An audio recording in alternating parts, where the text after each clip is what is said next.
The sun is setting over Paris, and through the open window of a small apartment drifts the sound of a piano.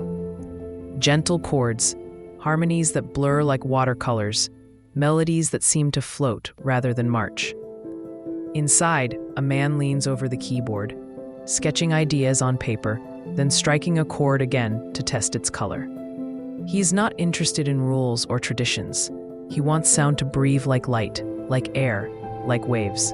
This is Claude Debussy, the composer who broke with centuries of musical convention and taught the world that music could paint, could shimmer, could suggest rather than declare. Debussy was born in 1862 in Saint-Germain-en-Laye, near Paris, the eldest of 5 children. His father ran a modest china shop. His mother was a seamstress. The family was not wealthy, but when young Claude showed talent, a wealthy patroness arranged piano lessons. At age 10, he entered the Paris Conservatoire, the bastion of classical tradition. There he studied piano and composition, but even as a student he chafed against authority. Teachers complained that he disregarded rules of harmony, that his chords were incorrect, but his imagination was stronger than obedience. He heard sounds differently, as colors and textures. In 1884 he won the prestigious Prix de Rome, which sent him to Italy to study and compose. Yet he hated the academic expectations, the pressure to imitate past masters. What inspired him more were the sounds of gamelan music he later heard at the Paris Exposition of 1889, Indonesian percussion ensembles, whose scales and rhythms opened new horizons. He realized that Western harmony was only one path among many, and he sought to free music from its chains. Debussy's early works already showed independence. Clair de Lune, composed in the 1890s, evokes moonlight in gentle phrases. Less a melody than a mood. His string quartet in G minor 1893 blends lush harmonies with restless motion. But it was his opera Pelléas et Mélisande, 1902, that established him as revolutionary. Based on Maeterlinck's symbolist play, the opera abandons grand arias and spectacle for whispered dialogue, subtle orchestral colors, an atmosphere of mystery. Some critics hated its vagueness, others hailed it as the dawn of modernism. The term Impressionism, borrowed from painting, was often applied to Debussy, though he disliked it. Like Monet and Renoir, he captured fleeting impressions, nodes, light. But he preferred to call himself a symbolist, closer to poets like Mallarmé, who suggested rather than described. His music dissolves boundaries. Chords drift, keys blur, rhythms float. It is less about direction than about atmosphere. He once said, "Music is the space between the notes." Debussy's piano works embody this vision. The 2 books of preludes, 1909-13, are landscapes in sound. Voiles, sails, with its whole tone scales. La Cathédrale engloutie, the sunken cathedral, rising from the depths in resonant chords. Feux d'artifice, fireworks, bursting with brilliance. His estampes, prints, evoke exotic scenes.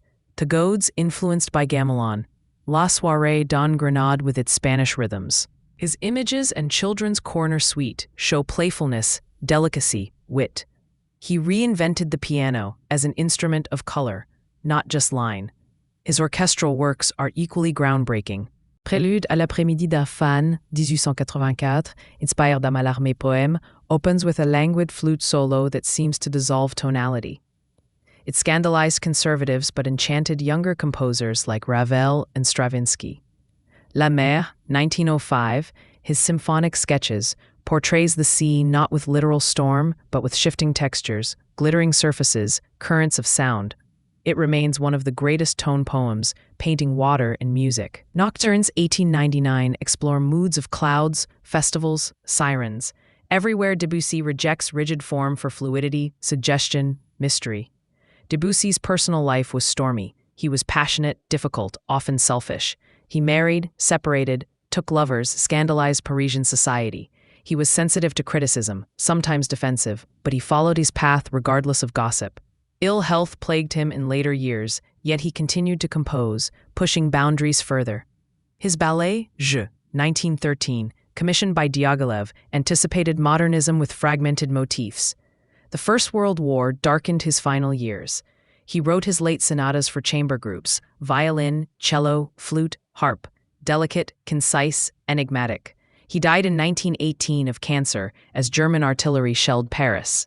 His funeral was quiet, the city under attack. Yet even amid war, his music spoke of beauty, of fleeting light. Debussy's legacy is profound. He broke the dominance of Germanic symphonic tradition, opening music to new colors, new freedoms. Without him, Ravel, Stravinsky, Messiaen, jazz harmonies, even film scores would be unthinkable. He showed that harmony could float, that rhythm could breathe, that music could suggest rather than declare. He gave sound the qualities of painting and poetry. What makes Debussy a giant is not only innovation, but intimacy. His music speaks softly, yet its impact is vast. It invites you to listen not for narrative, but for moment, not for march, but for shimmer. It is music of water, of light, of dream. It dissolves walls, invites imagination. It is endlessly fresh, endlessly mysterious. Listen to Debussy and you hear moonlight, sea spray, distant bells, whispers of lovers, shadows of dreams. You hear freedom from rules, yet also refinement. You hear a man who gave music new wings, who painted in sound, who left behind not monuments but impressions that never fade. Claude Debussy remains the painter of sound, the symbolist of music, the composer who freed the ear. Produced by Selenius Media, music by the Artificial Laboratory.